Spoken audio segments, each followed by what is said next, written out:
Começa agora um programa que traz tudo sobre o livro mais lido em todos os tempos. Apresentamos O Som do Livro.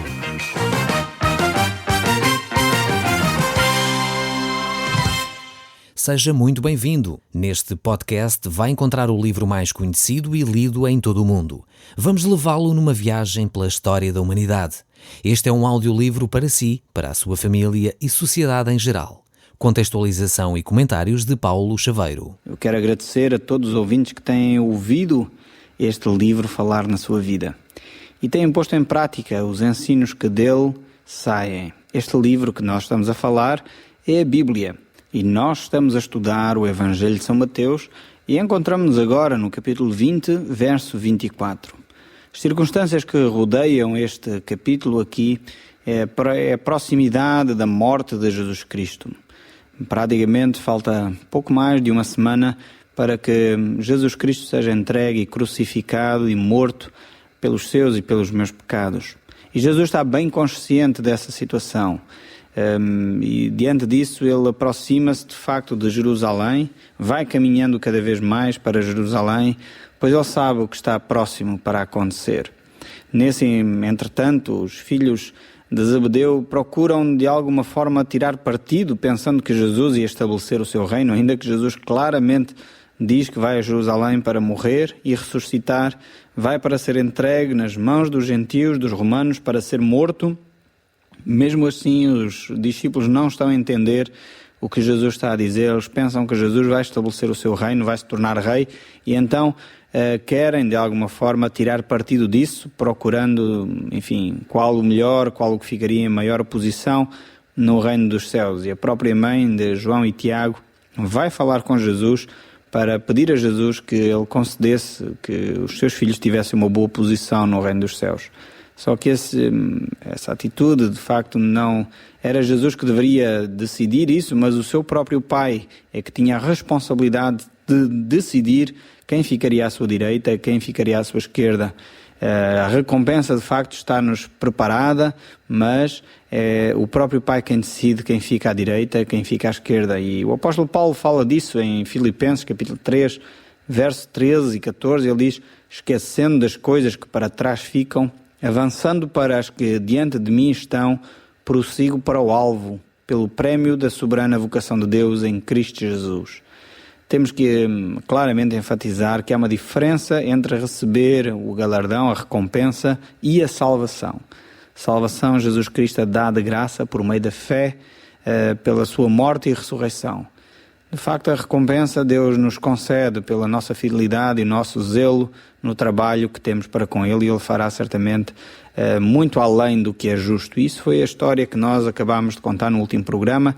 Se nos seguiu, certamente ouviu que havia aquela história da vinha, do administrador da vinha, que paga de acordo com o que tinha sido combinado, mas também ao mesmo tempo paga aqueles que pouco trabalharam o que tinha sido combinado com os primeiros, dando muito mais aos últimos que aos primeiros. Jesus ensina assim a bondade de Deus para com a humanidade.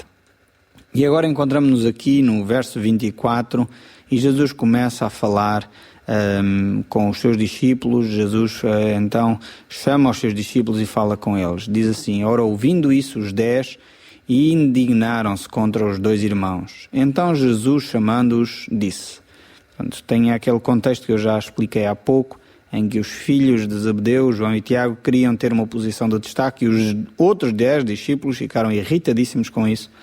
E Jesus agora vai passar a explicar como é que as coisas funcionam no reino dos céus. Sabeis que os governadores dos povos os dominam e os maiorais exercem autoridade sobre eles. Não é assim entre vós. Pelo contrário, quem quiser tornar-se grande entre vós, será esse que vos sirva. E quem quiser ser o primeiro entre vós, será esse vosso servo. Tal como o Filho do Homem, que não veio para ser servido, mas para servir e dar a vida em resgate de muitos. Jesus traz aqui um novo conceito de liderança. Jesus diz que no reino dos céus, no seu próprio reino, a liderança não é como no mundo. Não é como exercida pela pressão, pelos lobbies, pela influência dos poderes, mas é pelo serviço. É pelo aquilo que nós fazemos para os outros.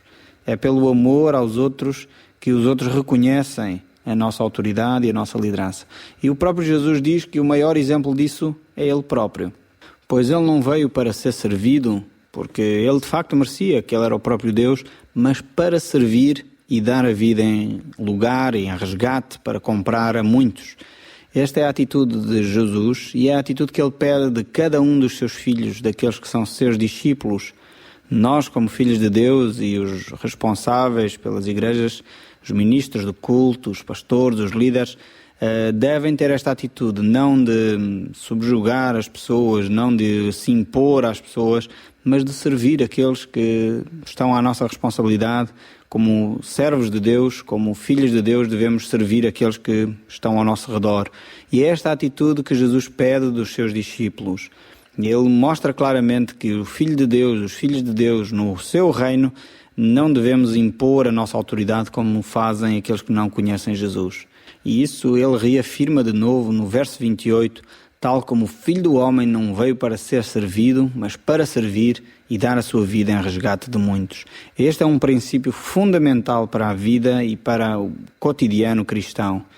Então Jesus, no verso 29, continua: saindo eles de Jericó, uma grande multidão o acompanhava. Jesus continua, apesar de ter uma missão bem definida. Ele sabia que ia para Jerusalém para morrer, ressuscitar, ele já o tinha dito anteriormente, mas mesmo assim as multidões continuavam a seguir Jesus Cristo.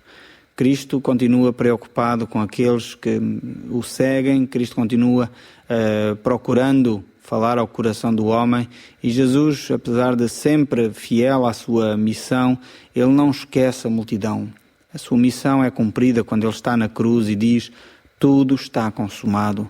Ele, de facto, que era o Cordeiro de Deus, como João Batista tinha dito, que vinha tirar o pecado do mundo, que vinha tirar e resolver o pecado da humanidade, ele clama na cruz que tudo está pago. Esse era o grande objetivo de Jesus Cristo ao vir à Terra. Mais do que fazer grandes milagres e ser seguido pelas multidões, Jesus tinha como objetivo principal ir à cruz para morrer por si, para morrer por mim. No verso 30, o texto bíblico continua: e eis que 2 cegos, assentados à beira do caminho, tendo ouvido que Jesus passava, clamaram: Senhor, Filho de Davi, tem compaixão de nós. Mas a multidão os repreendia para que se calassem. Eles, porém, gritavam cada vez mais: Senhor, Filho de Davi, tem misericórdia de nós. Vemos que estes homens aqui, estes 2 cegos, eram persistentes. Eles estavam há muito tempo, provavelmente, à espera de uma oportunidade destas e não iriam, certamente, perder esta oportunidade. E Jesus, apesar de ter breve a sua grande missão, que era morrer na cruz, Jesus parou e teve compaixão destes homens. Diz isso o verso 32 em diante. E então, parando Jesus, chamou-os e perguntou-lhes: o que creis que eu vos faça? Jesus Cristo, apesar de se aproximar um momento difícil para a sua vida, um momento angustiante que ele iria ter de passar para morrer no nosso lugar, ele mesmo assim continua a olhar para a humanidade, a olhar para as situações particulares e a ter compaixão mesmo destas situações que poderíamos dizer seriam menores. Jesus estava com uma missão tremenda para cumprir, algo que iria mudar toda a história da humanidade de uma só vez. E agora 2 cegos aproximam de Jesus e pedem que ele os atenda. E Jesus para. E Jesus olha para estes 2 homens necessitados e toca-o e os cura. Jesus então exorta estes homens a não dizerem nada a ninguém. Mas eles, impossibilitados disso, eles saem proclamando aquilo que Jesus havia feito.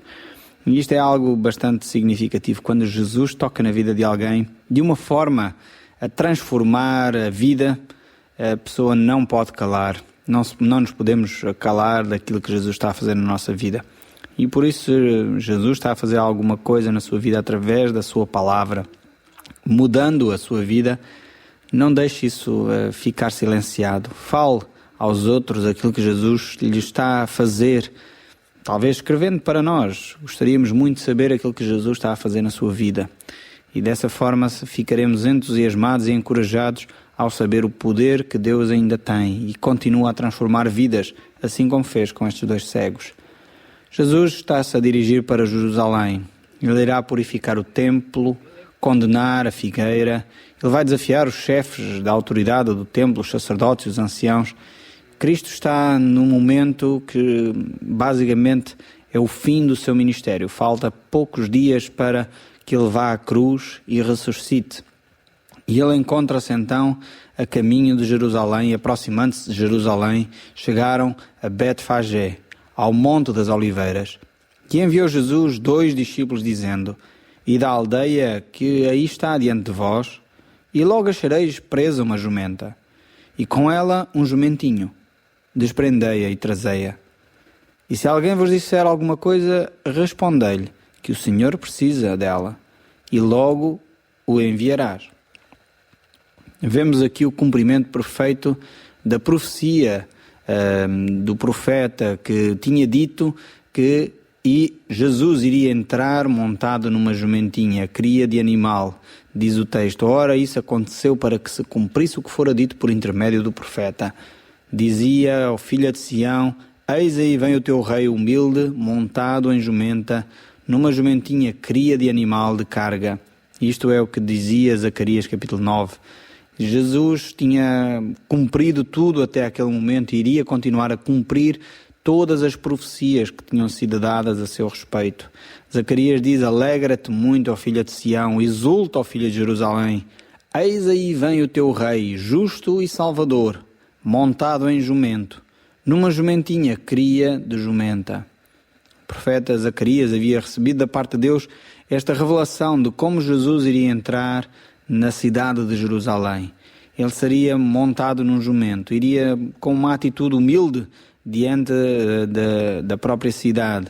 Jesus queria mostrar simplesmente quem ele era, mas não iria entrar num cavalo branco como os imperadores romanos faziam, mas ele iria entrar num animal humilde, numa jumenta. Jesus, apesar de ser o rei de todo o universo, ele queria mostrar que ele tinha vindo para servir a humanidade. Tinha dado a sua vida em resgate de muitos, para comprar a muitos. E Jesus o fez por amor de si, por amor de mim. E Jesus agora entra em Jerusalém com esta atitude de humildade. É verdade que um dia Jesus entrará de novo em Jerusalém, aí montado num cavalo branco, como nos fala o livro de Apocalipse, com toda a autoridade, com todo o poder, mas nesta altura Jesus entrou de uma forma humilde. Entrou como rei, como ele é apresentado aqui no Evangelho de São Mateus, mas um rei humilde, um rei que veio para servir a humanidade. E isto era o que Mateus gostaria de deixar bem vincado na nossa mente, que este Deus eterno, Deus poderoso, se fez homem. Ele era o Messias, sem dúvida alguma, mas ele veio para nos servir. E na sua segunda vinda, Jesus virá então com um grande triunfo. A Epístola aos Hebreus, no capítulo 9, verso 26 a 28, diz sobre a vinda de Cristo: "Ora, neste caso seria necessário que ele tivesse sofrido muitas vezes desde a fundação do mundo. Agora, porém, ao se cumprir os tempos, se manifestou uma só vez por todas para aniquilar pelo sacrifício de si mesmo o pecado. E assim como os homens está ordenado morrer uma só vez e depois disso vem o juízo, assim também a Cristo, tendo-se oferecido uma só vez para sempre para tirar os pecados de muitos, aparecerá a segunda vez sem pecado aos que aguardam para a salvação." Vemos como Jesus Cristo não só veio uma primeira vez, em que veio para morrer, mas ele voltará uma segunda vez. O sacrifício de Jesus Cristo foi perfeito. Ele, na sua totalidade, deu a sua vida por si e por mim, para que eu possa ter acesso a Deus. Então vemos agora, voltando ao texto, que os discípulos fizeram exatamente como Jesus lhe ordenara. E trouxeram um jumento e o jumentinho. Então puseram-no em cima dele e as suas vestes, e sobre ele Jesus montou. E a maior parte da multidão estendeu as suas vestes pelo caminho, e outros cortavam ramos de árvores, espalhando-os pela estrada.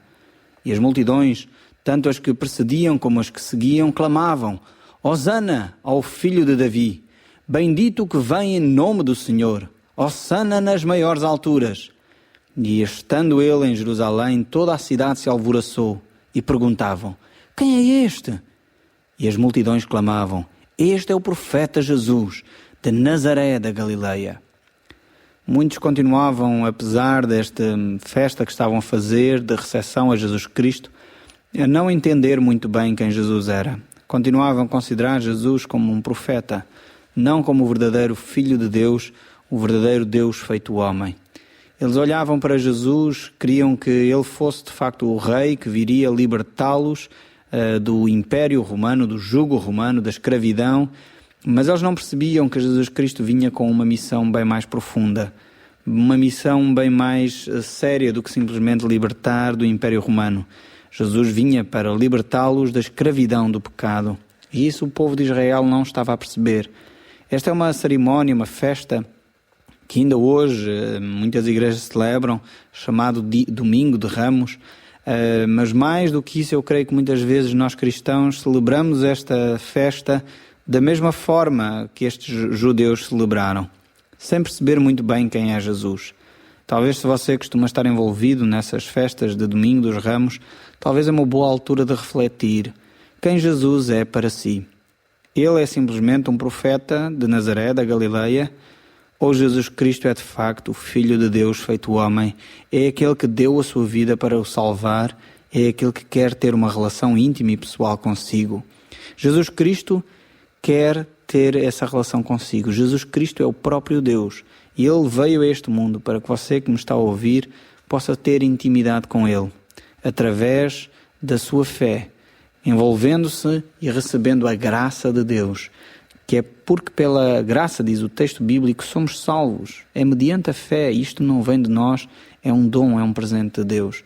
E ao celebrarmos esta entrada triunfal de Jesus na cidade de Jerusalém, devemos estar conscientes que Ele não vinha para estabelecer um reino como o reino de César Augusto, ou como o reino de Herodes, ou um outro rei qualquer. Ele vinha para estabelecer um reino dentro do seu coração, dentro do meu coração. Este reino que Ele quer estabelecer de vidas transformadas, este império que Deus quer estabelecer no seu coração e no meu coração, é que pode de facto mudar as sociedades. Não só mudar a sociedade de um país, mas mudar a sociedade do mundo inteiro. Porque Jesus Cristo traz uma proposta de vida muito diferente daquela que encontramos nos valores que não têm em Cristo. Depois disto, Jesus vai mostrar claramente quais são os seus valores. Por isso ele entra no templo e expulsa todos os que ali vendiam e compravam. Também derribou as mesas dos cambistas e as cadeiras dos que vendiam pombas e disse-lhes: está escrito, a minha casa será chamada casa de oração. Vós, porém, a transformastes em covil de salteadores. E vieram a ele no templo cegos e coxos e ele os curou. E vendo os principais sacerdotes e os escribas as maravilhas que Jesus fazia, e os meninos clamando Hosana, filho de Davi, indignaram-se e perguntaram-lhe: ouves o que estes estão dizendo? Respondeu-lhe Jesus: sim, nunca leste? Da boca dos pequeninos e crianças de peito tiraste o perfeito louvor? E deixando-os, saiu da cidade para Betânia, onde pernoitou. Vemos aqui este cenário de Jesus Cristo claramente a transformar mais uma vez o templo. Jesus agora assume de facto a sua atitude de Deus que veio para purificar a relação entre o homem e Deus. E os sacerdotes tinham permitido que no templo se começasse a vender animais para facilitar no início a vida às pessoas, mas com o passar do tempo aquilo tornou-se um negócio que já não tinha nada de espiritualidade, não tinha nada de facilitar a vida a ninguém, simplesmente era claramente uma situação de exploração.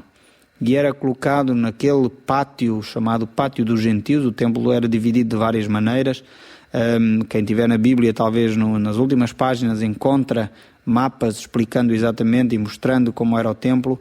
E havia um pátio chamado Pátio dos Gentios, onde era permitido àqueles que não eram judeus adorar a Deus. E era exatamente aí que os cambistas, os negociantes se estabeleceram para vender os animais naquele lugar.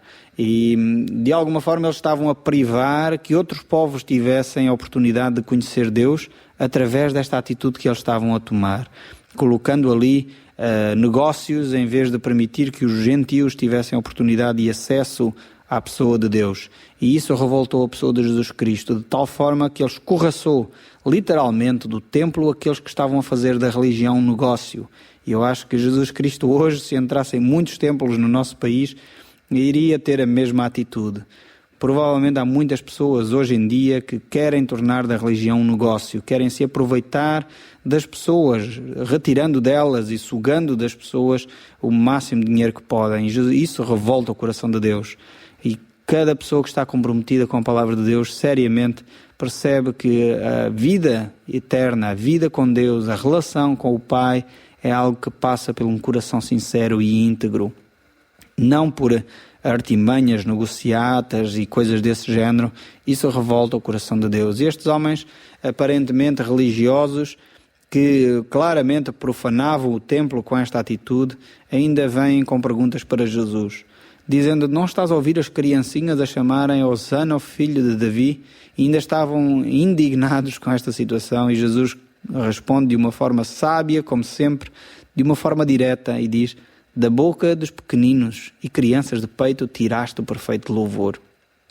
Mais uma vez Jesus coloca as crianças no centro das atenções, mostrando, e as crianças naquela altura eram muito desprezadas, não tinham valor nenhum para a sociedade, mas mostrando que as crianças são extremamente importantes. Mais uma vez, isso nos faz refletir como nós estamos a tratar as nossas crianças, como nós estamos a educar os nossos filhos, como nós estamos a educar os nossos netos. Qual é a relação que nós temos com eles? Será que permitimos que eles façam tudo, ou de facto entendemos que eles estão mais perto, mais sensíveis às coisas de Deus, e nós como adultos não devemos afastá-los das coisas de Deus? Jesus Cristo então afastou-se para a Betânia e foi lá pernoitar. Estamos caminhando para a cruz e Jesus está perfeitamente consciente disso. A crucificação se aproxima e nos próximos dias coisas vão acontecer. O Som do Livro, uma produção da Rádio Transmundial de Portugal.